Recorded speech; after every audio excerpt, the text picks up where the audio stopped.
Welcome into an episode of Discard for Magic, a Summoner Wars podcast. I'm one of your hosts, Aaron. And I'm your other host, James or Jexic, and today it's nice to have on Nesle to talk about the Tundra Orcs. Hey, glad to be here. So Nesle, why don't you just give us a little background to how you found Summoner Wars and just take us through that.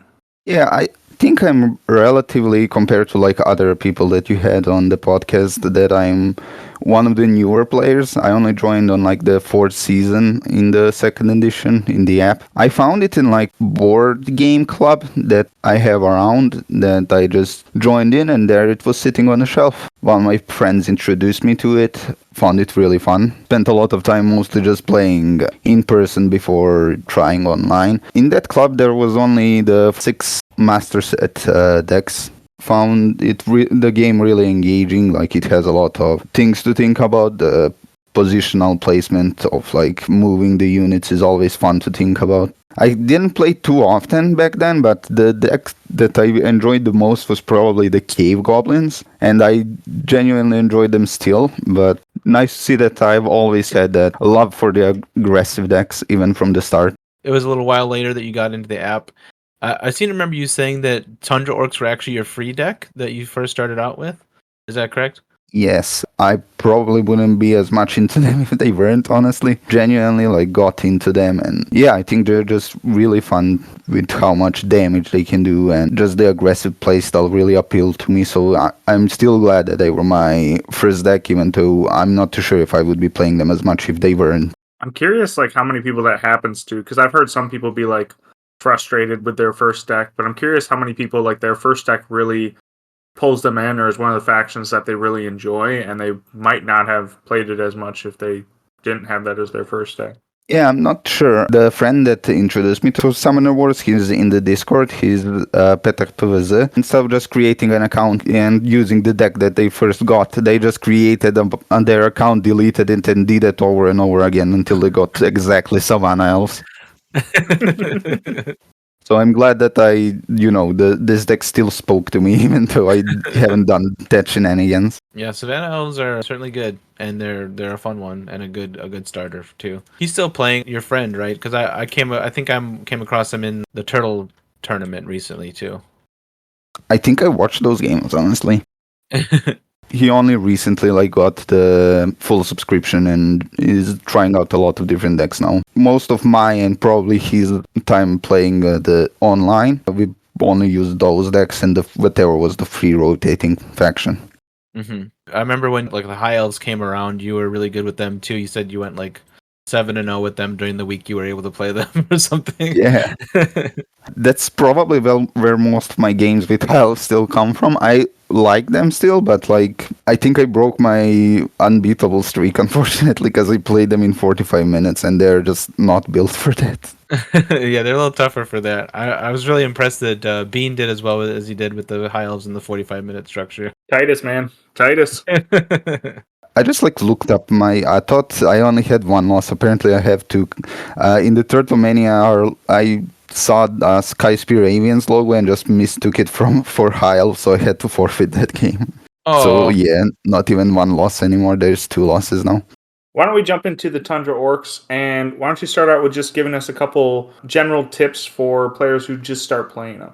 Yeah, I think Tundra Orcs are pretty easy to approach faction. A lot of people just enjoy, putting a lot of units on the field and then forcing the issue on your opponent, just going aggressive, putting gates wherever you can, using Primal Fury to shove your summoner into the opponent. So that can work quite often, and I think that playstyle is not that hard to get into. But in general, I think Tundra Orcs are just, even though they have low complexity, they often can play a lot of different ways depending on the matchup, and they in general have a lot of good matchups. So for newer players, this deck is probably one of the best ones to get into.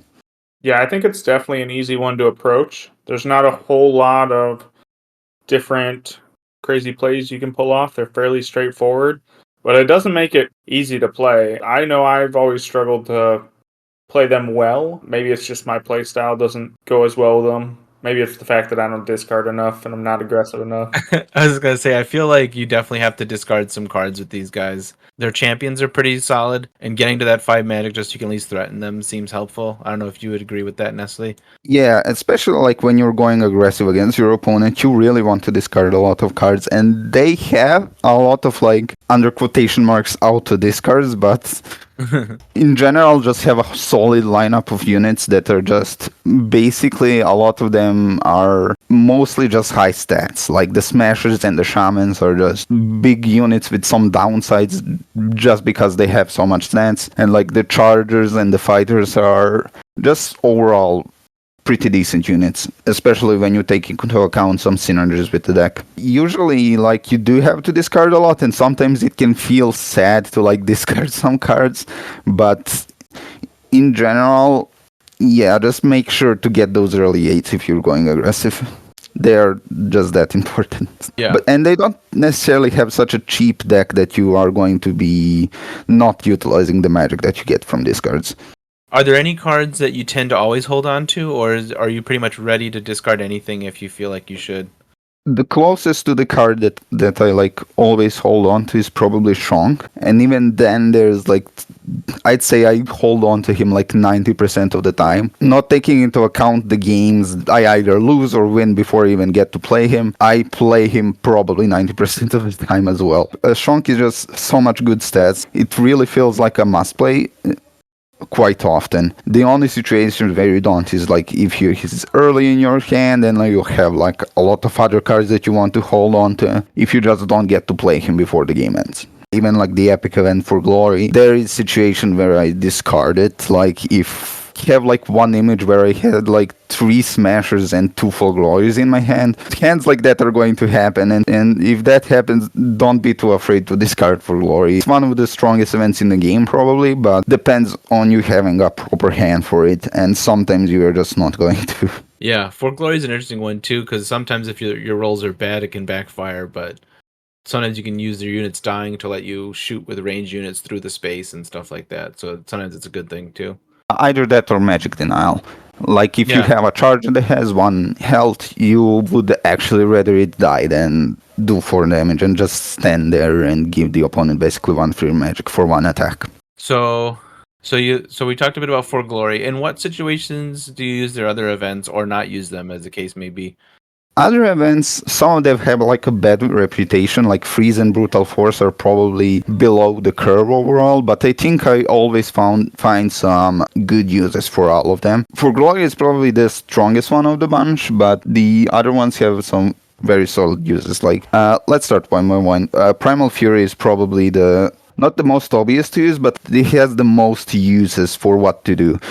Just the fact that you get to attack twice with your summoner is pretty strong, and the fact that you can move your summoner after attack is the other use. The most obvious one is just to get 4 attacks per turn. This deck is pretty lenient in the way that it only has 3 attacks per turn. There is no way to increase that other than Primal Fury. Then that's pretty strong use in and of itself. Yeah.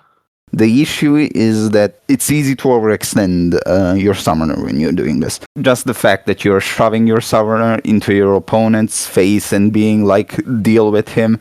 Grognack has 14 health, but 14 health is not that much more than some other beefy summoners. Usually other summoners go up to 13 unless they're a big tree. Some factions can shred through that easily, so it's not something that you should get overconfident and just let your opponent spend some attacks on Grognack.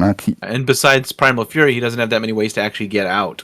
So once he's in there, he's a couple turns of attacks and you can be done, right? You can sometimes overextend with Grognack, but usually when I do it, it's against like polar dwarves that don't have too much damage potential, or like breakers or something like that. Or if I have a second Primal Fury to escape afterwards.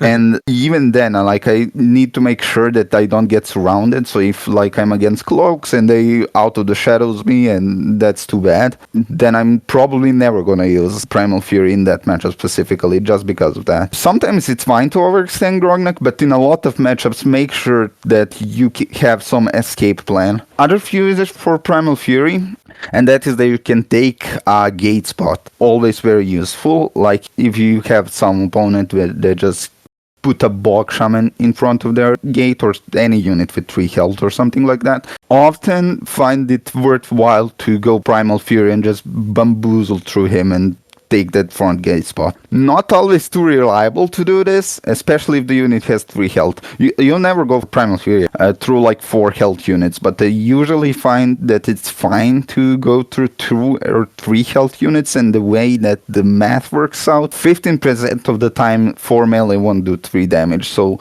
that's going to happen, but usually it ends up working out. And obviously if you're in a good spot and can do something else, then don't take those odds necessarily. Then the other use for Primal Fury is just as an escape tool. I don't use it as often for this, but you can always just attack with Grognack and move back with Primal Fury, or move to the side behind some gate or just anything. I find that it's useful, but usually if I'm in a good spot, I'm gonna be able to do something better with my other cards instead of having to spend a card just to get an additional 4 melee with my summoner, instead of like summoning a smasher to do that 4 melee instead. And the last thing is Primal Fury is very scary. If your opponent summoner has 3 health or 4 health, they are going to be scared at any point that you might have a Primal Fury and just get to them and win. So it's nice as an assassination tool, and I think just in general Primal Fury has a lot of different uses. Generally very versatile.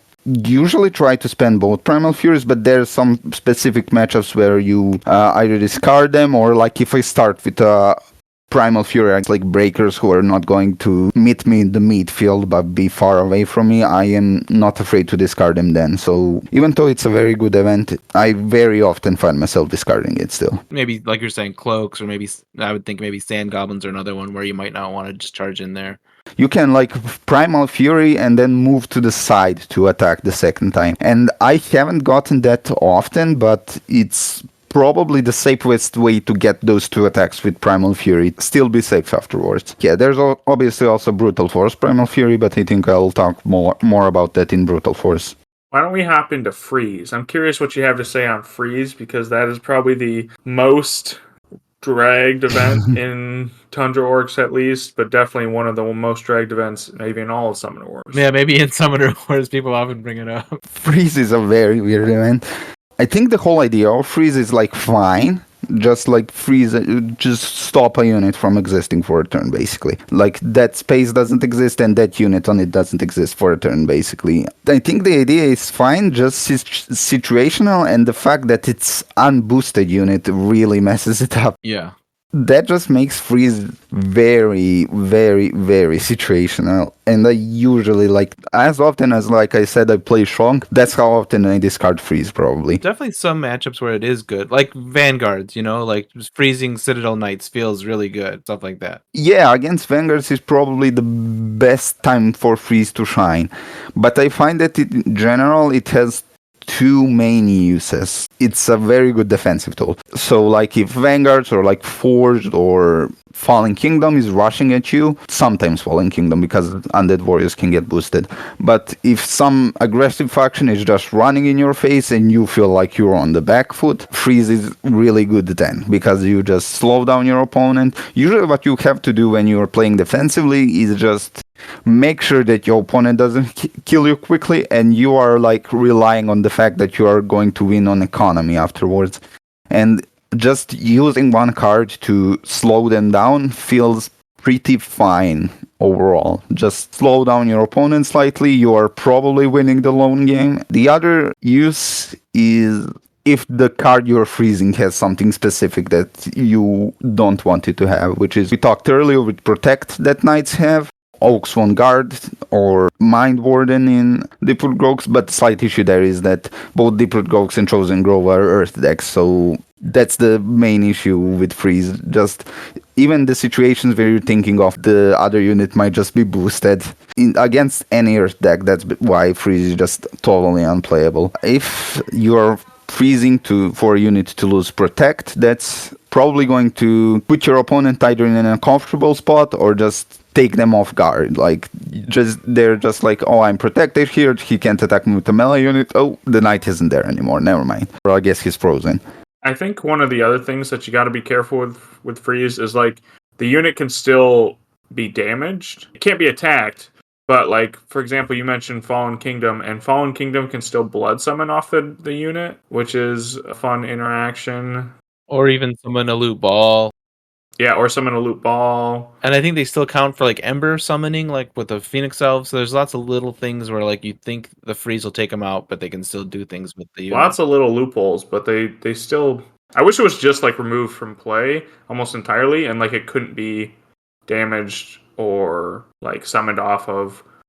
But no, it doesn't work that way. And I've surprised a couple Tundra Orc players with like an loot ball or a blood summon off of a frozen unit that they thought was safe. Or even like I bet you can mutate off of it too, right? Or like return I'm sure it to you can, yeah. or return it to hand with Shadow Elves. Shadow Elves even mutating really mess it up. Freeze is more of a card that you have to find uses where it's good instead of like with a lot of other cards to worry about uses where it's bad, because there's just so many situations where it doesn't work. Like even if they remove and boost it, it would still be a very situational card, because against Shadow Elves you don't play it, they just return it to their hand.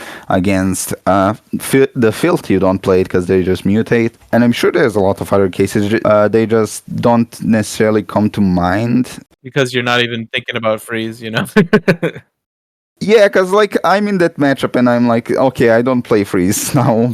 It's all right against like cave goblins, I think, because sometimes they might do unrelenting or something else where it's just like you have too many guys to kill or you can't kill them and you're just like, well, I'll just freeze one, you know. But that's what you're saying in general about being on the defensive side.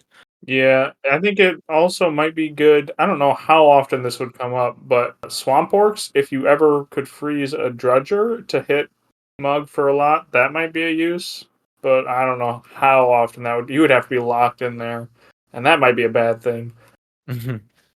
Yeah, against Swamp Orcs, you really don't want to put Grognack close to Muglag. Even against some more decks, you sometimes find use, but it's like case-to-case scenario. It's not like this is going to be useful here and here. It's like you have to think and be like, oh, freeze is going to be probably worthwhile now. And that's just kind of sad, but I think it would be fine. Didn't have the unboosted condition because it's still very situational even without that. Yeah, I think they were just trying to protect Linuses, but that seems, Linus can die, whatever. I wonder if they had just switched it to can't be targeted, period, if that would be better. Yeah, I don't know. Yeah, I think it's down to the Lioness to protect itself, then Freeze to be weak for it to protect it. I think the best matchups for Freeze are Vanguards and the Forged. And that's the two where I found the most uses out of it. Sometimes against Vanguards I just use both Freezes because it's just so strong against Knights. Yeah. I had like one really cool interaction where I used Freeze. I froze Colleen so Call for Protection wouldn't work. Nice. It's a great freeze. Yeah, but I mean, even then, like, he would have rolled 6 dice. That would have probably been like 2 specials, and I don't know. I always say that. I'm always like, oh, Colleen will negate like 1 or 2 of my dice, and then sometimes she negates 3 die attack into a 1. yeah, 4 or 5 in a turn. It's like sometimes you expect it to just be 1 or 2 dice, and it's like, oh, this turn it's 5. Colleen can really like mess up Tundra Orc sometimes. Any like ability that lowers attack can actually mess them up, because first of all, shamans have less of a chance to roll a special, so all of a sudden it's impacting them a bit more than any other. But if you're playing for glory, then you also have lower chance to roll 2 specials. So any ability that like lowers attack is sometimes just disproportionately stronger against Tundra Orcs, unless specifically it's against Strong, because he rolls 8 dice. Yeah, it's like, okay, fine, play with her. I'll attack with Shonk. Love how Shonk counters some very specific things sometimes like that. Like if you are attacking a horror mutant with the Shonk, like you're rolling 7 dice instead of 8. Who cares? They play Blinding Flare. It literally does nothing. And the same goes for the Shield of the Hopeful. And like the Wither Potion, or just in general anything that lowers attack is less effective against Shonk, but I think it's just more effective against Tundra Orcs in general. Yeah, let's move on to the last event. I think it's the last one we haven't talked about yet, which would be Brutal Force. I think I want to say some more things about For Glory afterwards. So Brutal Force, I was saying Aaron loves it in deck building, so he thinks it's strong enough for that. But how do you feel about it in the base deck? Think it's just slightly below the curve. It has some uses and it's scary to play against because you can't like overextend your summoner or else they're just gonna get bounced around and shoved into my side of the field and they're like too bad. In general, I don't find myself playing it that much. It has some good synergy in the deck with Primal Fury, but it has also like anti-synergy with For Glory. Yeah. And I guess it also has small synergy with fighters, but fighters are inconsistent, so that's not something that you usually rely on. The use for Brutal Force, I find, it's that to just kill something big. If they have like a fire drake that they overextended or just anything with a lot of health, you can just bounce it around and do a lot of damage to it. Or obviously their summoner. Honestly, if you're attacking a summoner with Brutal Force, it's often just good to push it to your side of the field. And that's the main time I use Brutal Force, is if my opponent messes up and overextends their summoner, and I just get to shove them to my side of the field and say, alright, deal with this now. The other use is to shove like big health champions. The issue with that is that you already have a lot of high damage potential in the deck, especially with like Smashers having 4 base melee, which is a lot, your Summoner having 4 base melee, and For Glory just amplifying that to the moon. Smashers dealing like 6 melee and charges, which are 0 costers, and like the fighters all of a sudden get a lot of attack, and the fact that it doesn't synergize with For Glory to amplify that even more really, I think, messes it up. So usually I either use it for like assassination or to just totally reposition something on the board. You ever use it to extend your own range? Because I've done that sometimes where I had a game recently where I think it was against the Vargath, where the Vargath summoner was like 3 spaces away or from Grognack and at 5 health, and I had Primal Fury and Brutal Force, and I pushed Grognack up a space with Brutal Force, which got me just enough distance to hit him with the Primal Fury and then finish him off. Where like you attack your own units with Brutal Force to get that extra little bit of range. That's part of the fun of it. Like, I guess I should mention it. It's not very practical often, but you can just attack your own units to push them, which adds a bit of range to you. It's not practical often. You're taking a big risk. You basically need to win the game then, or do something equally, game changing to want to damage your own unit. Either you have to like kill the enemy summoner, or I don't know, do something insane. But I've usually only pushed my own units when I'm going for a game with Brutal Force, and that doesn't come up that often, but it's also like, it's really fun, and I love doing it. It's one of the things I always look for is like I'm always trying to finish a game with hitting my summoner with Brutal Force. I think even though Brutal Force doesn't synergize the best with For Glory, I still fall into that trap of always trying to use them together. I'm like, well, what if he doesn't die and it works? I feel like it's okay with like a Smasher For Glory and Brutal Force. Like have the Smasher run up and hit, because with 6 dice they have a pretty good shot at getting 2 specials, or just not dying because they might not do 6 to themselves. And if they do 6 damage to the summoner, that's 6 damage to their summoner, and it doesn't feel that bad. The main synergy in the deck with Brutal Force, though, it is Primal Fury, because that's like it's something I haven't realized for a while, honestly, that it's such a good synergy. Not necessarily because you're going to use it too often, but because your opponents have to be scared of it. If you have just Brutal Force Primal Fury, that's 8 melee to anything. And you also move it a bunch. You can move it to like another Smasher attack. So if you are just Primal Fury, Brutal Force onto a Summoner, that's way too many dice for the opponent to afford. I think you missed it because you weren't here before Eternal Council came out on the app.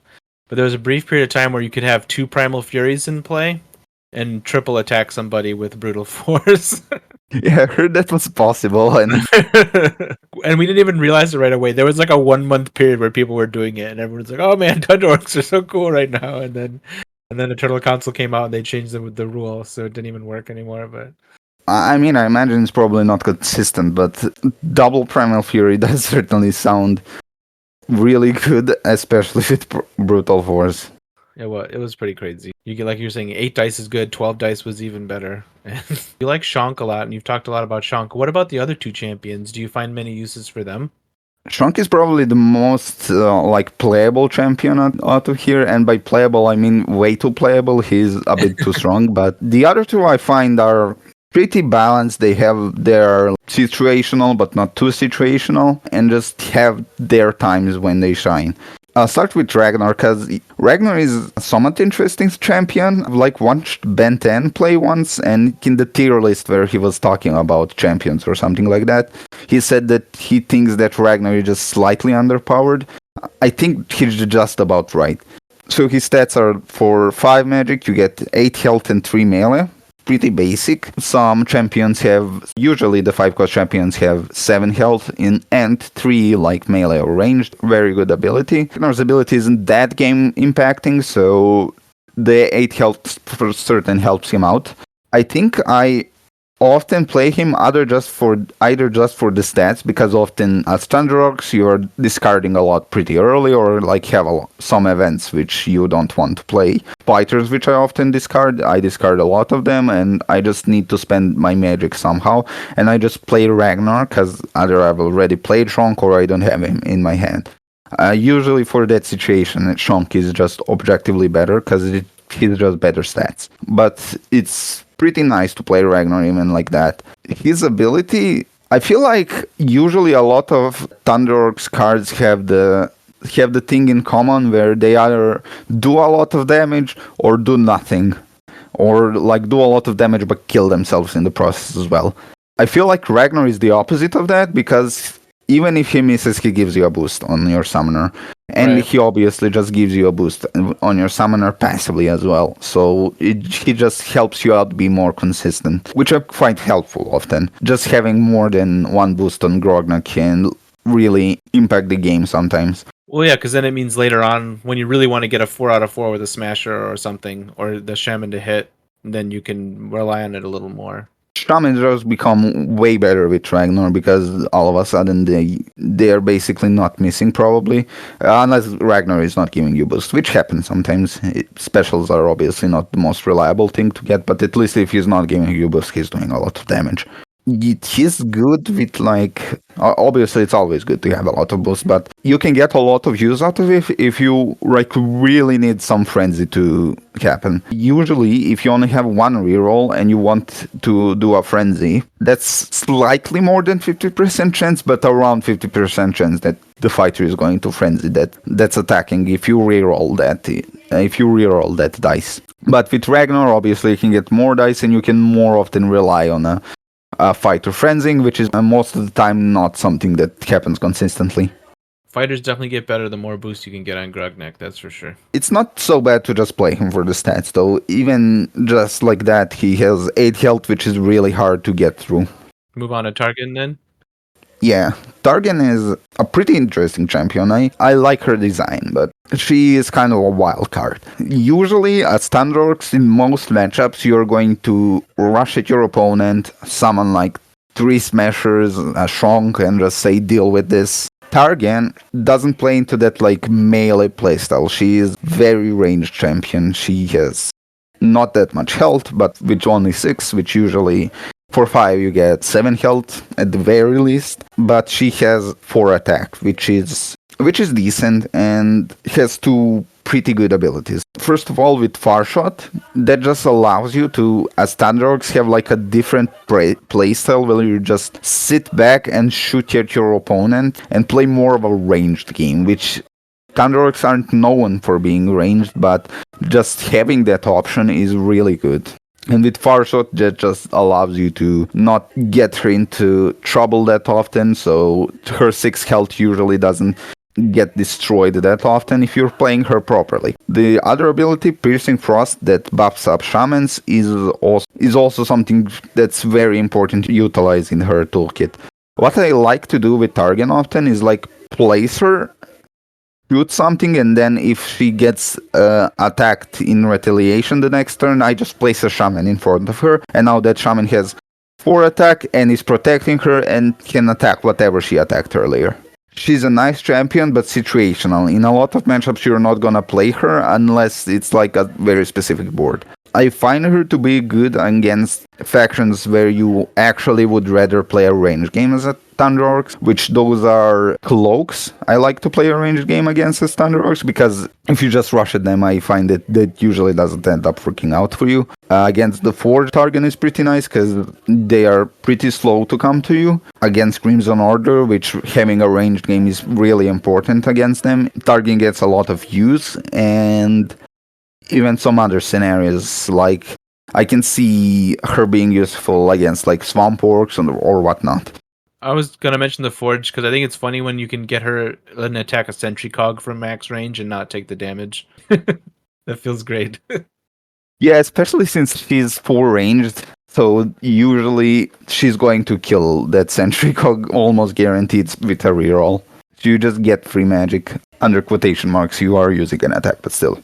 But yeah, she's kind of only played in matchups where you need that long range, or if you like have a lot of magic built up, obviously you can always play her. Even though usually if you're like in your opponent's face, you'd rather have like Shrunk or Ragnar or anything like that. I've had games against like Sand Goblins where I play Targan, and she's just a good reassurance for the late game, where if they end up just killing a lot of my cards, Targan is really good in the late game, because the board is pretty empty, and then she can utilize her far shot far more easily. So if your main plan of like killing your opponent and just not letting them do anything while you summon units into their face doesn't work out because they like destroy your gates, that makes Targan better in those situations. And yeah, Sean mostly said what I have to say. I like how he occasionally counters some random things. You're gonna play him for a lot of stats. Even though 8 attack with Wild Strike usually works out to be like around 3 melee, usually does about that much damage, maybe a bit more, maybe a bit less, but I think it's about the same. The fact is, your opponent is not gonna like put something with a lot of health in front of Sean. It just puts a lot of paranoia, because Sean can just... Obviously he can hit for 8, but more realistically they're risking him hitting for like 5 or 6, which is not something that you should let your summoner get hit by, or some relatively high health champion. You shouldn't just be like, oh, here is Shrunk, go attack him. Yeah, a big hit by Shrunk can definitely swing the game quite a bit.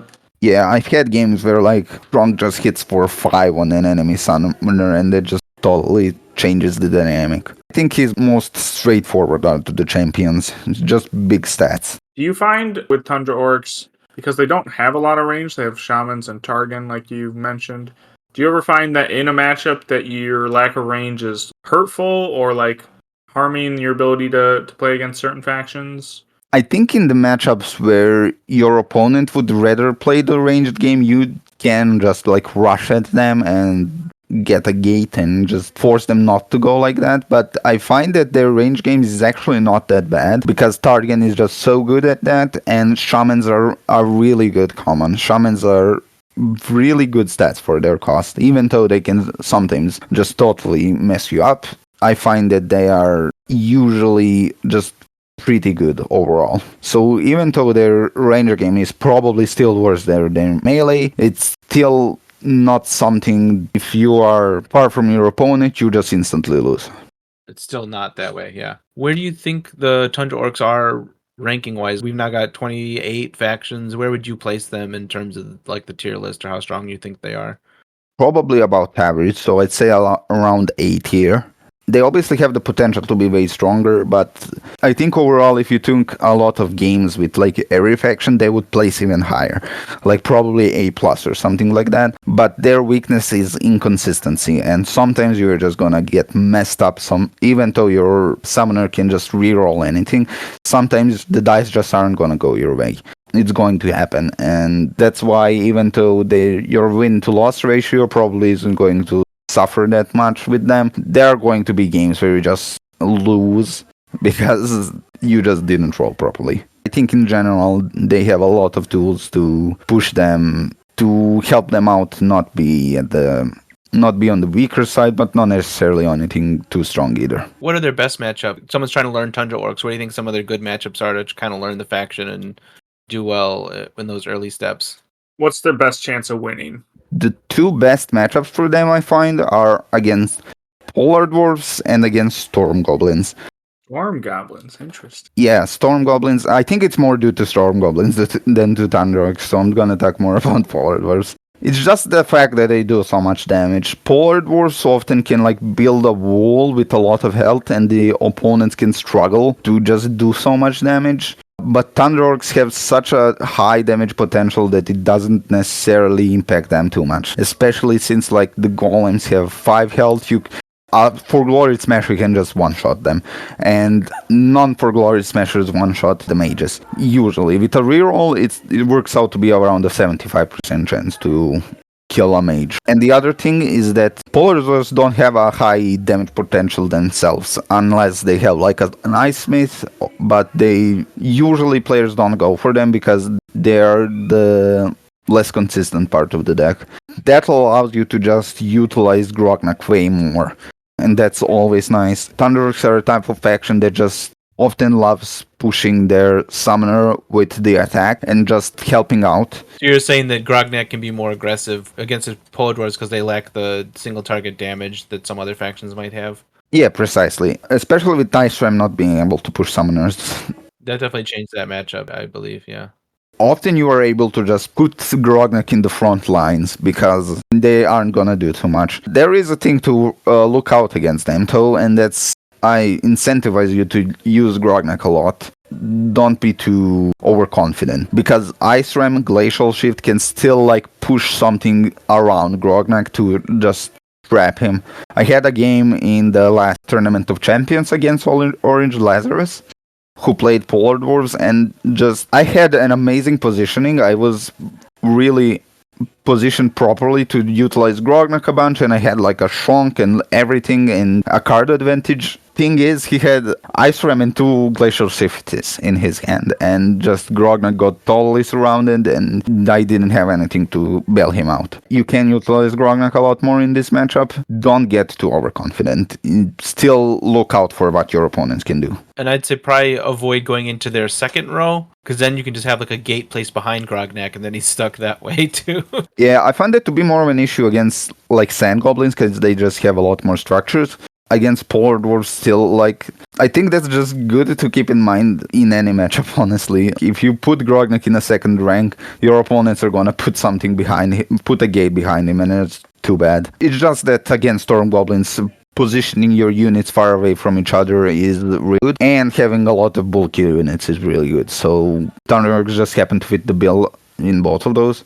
And they also struggle against aggression often, so that's the third thing.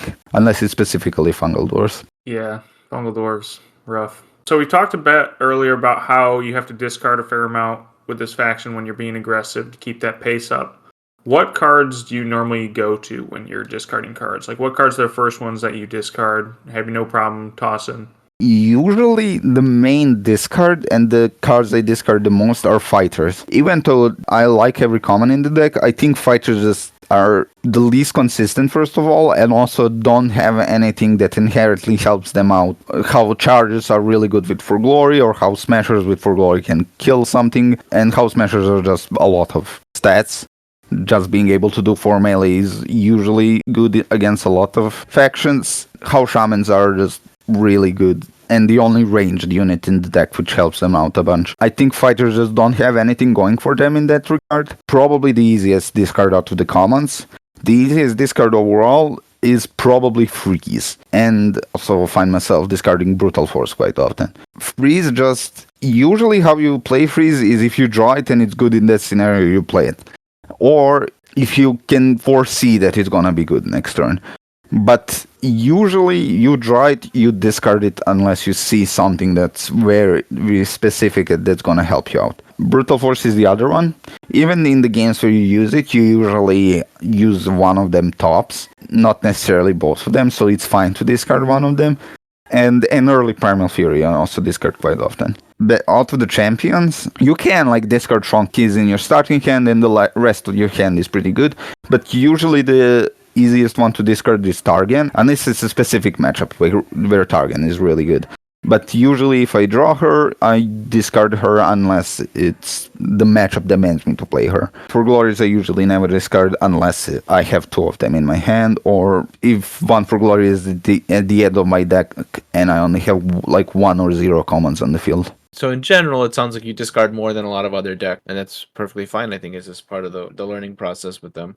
There's often the need to discard to either draw a gate or just to get champions out early. And the fact that they have a pretty solid lineup of champions really helps that out, because all of a sudden you can play a bunch of your champions and it's not going to really matter that much, as long as you can get like enough magic to play some champions and something else as well. Yeah, and it sounds like shamans are important for a lot of matchups. Do you ever find yourself discarding them? Because I was just thinking as you were talking that I probably try to avoid discarding them.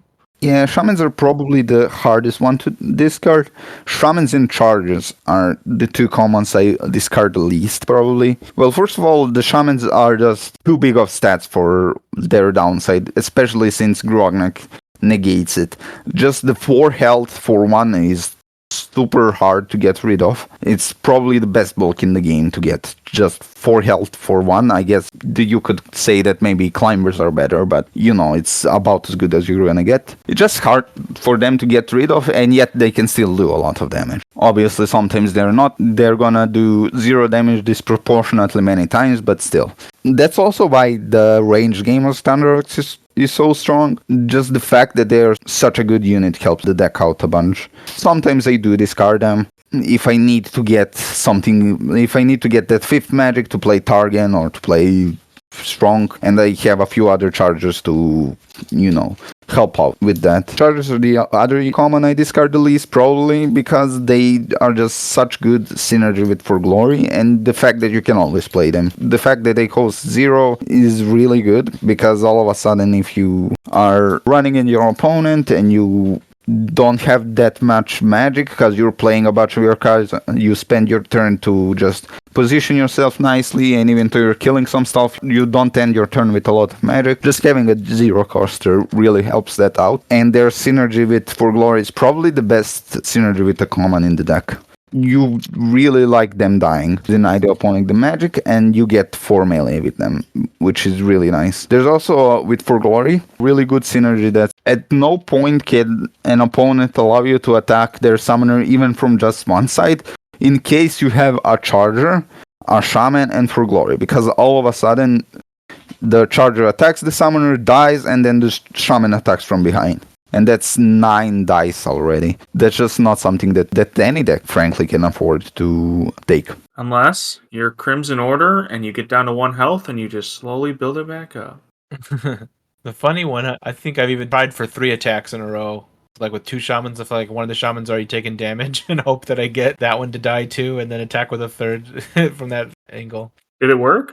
I think I've done it at least once, but yeah, it sometimes you need to have Grognack in the range to try to re-roll as well. Or maybe I did it with Targan even. I'm trying to remember the situation, but I definitely tried it before. My favorite Tundra Orc turn I ever had was when I killed Physic, his cave goblins, on the very first turn that I had. He sneaks up, and then I killed Sneaks in 1 turn. For Glory, I assume? Yeah, it was Charger, Smasher, Primal Fury for Glory. That's a lot. That's just something your opponents constantly have to be wary of. If you have a charger and a shaman and For Glory, that's a lot of damage by itself. Yeah, there's a lot of factions I think that like to use their summoner or like to get in there that they had to be very careful of Tundra Orcs. Like Obsidian Dwarves, Eternal Council, Wayfarers. They just gotta be really careful of what the damage Grognack can put out. Although having For Glory stolen from Learn is really annoying. I think I had that happen to me like once, and just the field was no more the next turn. Tundra Orcs are very scary to fight against. It's funny because I think Tundra Orcs struggle against decks that just don't allow your summoner to be in the front lines. They're just gonna kill them, and Grognack really wants to be in the front lines of the attack, but they can do that themselves. So we touch base on which factions are the most difficult for Tundra Orcs to play against.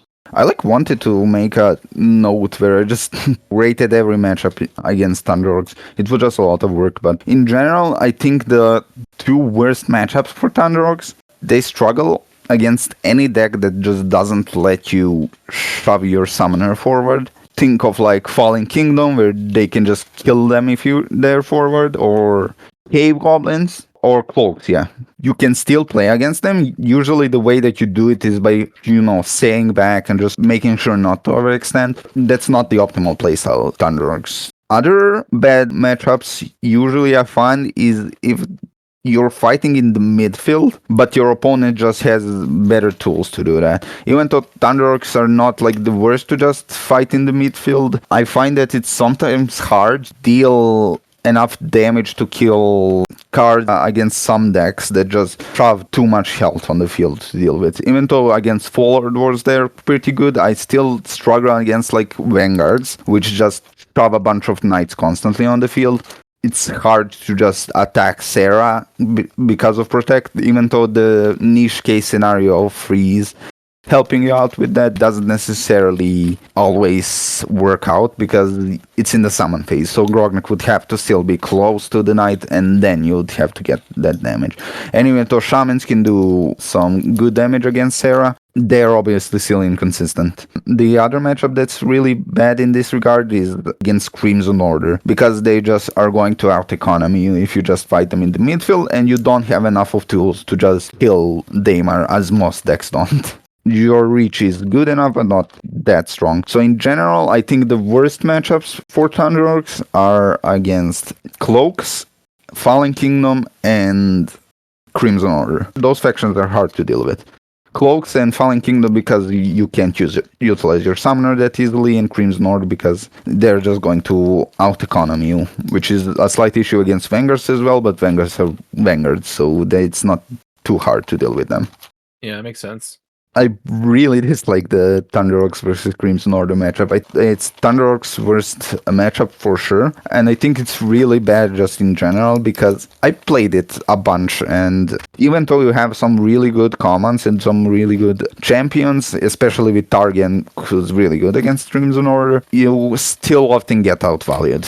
Especially if they don't get unlucky with the Devout Cultist rolls and everything in general. Against the Cloaks and the Fallen Kingdom, I haven't found it too uncomfortable to try to not utilize Grognack, but I know I'm not playing optimally. At the end, I would rather just shove my summoner forward and utilize him instead of just spending one move each turn to get one boost on him and just using him for that. It doesn't feel as good as it would be if you could go and advance safely. The other matchups people might find uncomfortable, but I think are pretty fine, is matchups where you have to play defensively. As Tundra Orcs, I actually really like to play those, because often you have enough ways to keep the line, to keep the fight in the midfield and not get too overwhelmed. Those are against Cave Goblins and against Wafers mostly, honestly. Try to keep them at bay.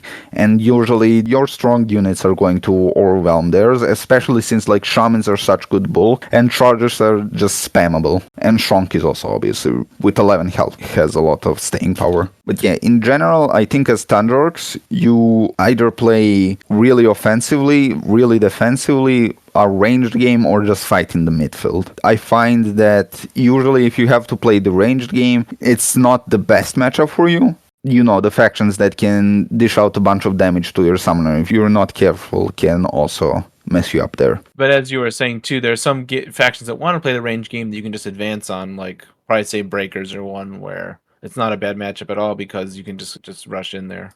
Yeah, but that matchup is good because your opponent wants to play the range game and you are getting them out of their comfort zone. But it's bad if it's you are the one that needs to play the range game because your opponent is going to kill you otherwise. I think that can be tough. Well, Nesle, we appreciate you coming on the podcast and chatting Tundra Orcs with us. Pleasure talking about them. This has been another episode of Discard for Magic. We'll see you guys in a couple weeks.